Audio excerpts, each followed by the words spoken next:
Hey guys, I'm Netanya Stein from New Jersey, and as part of National Board, something that we're going to be doing this year is putting out a little Dvar Torah before each Shabbos. Okay, so I'm going to start mine off with this story. 2 weeks ago, I was sitting in the Fort Lauderdale airport waiting for my flight home back from the Joint Reunion in Florida. I had 3 hours to kill, but luckily I saw another flight that was leaving for Newark much sooner. So I went up to the airline person at the gate and I asked him if I could switch flights. And thank God, luckily, I was able to. So as we were landing, I looked out the window and I had a minor panic attack that we weren't in Newark, New Jersey. I saw lots of trees and open space, and I thought that I'd gotten on the wrong flight, possibly to Newark, Delaware.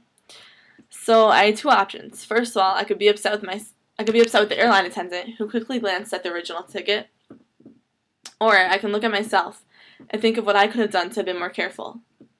So this week's parsha toldot, we learn about the most famous set of twins in Jewish history, Esav and Yaakov.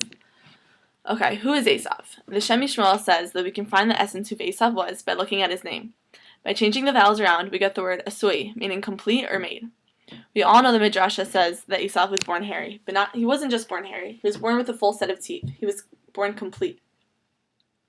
This affected his mindset throughout his entire life. He always considered himself as complete, and he had no desire to grow.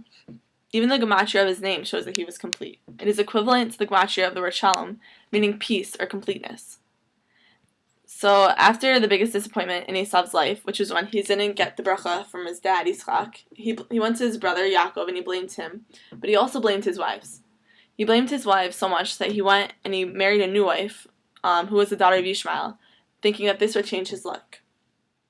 But even when he marries this new wife, he keeps the old wicked ones and he doesn't divorce them.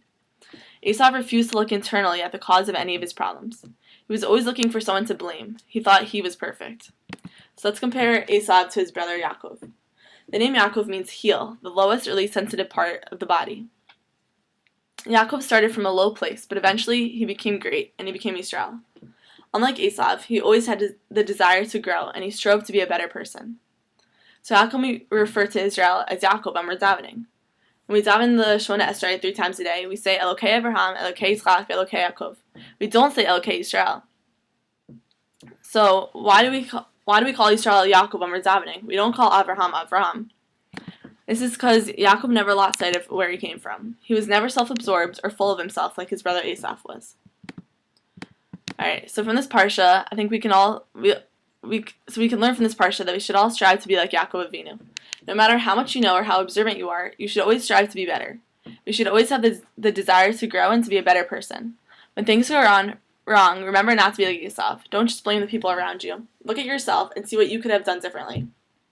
So, thank God in the end, it turns out I didn't get on the wrong flight. There isn't even an airport in Newark, Delaware.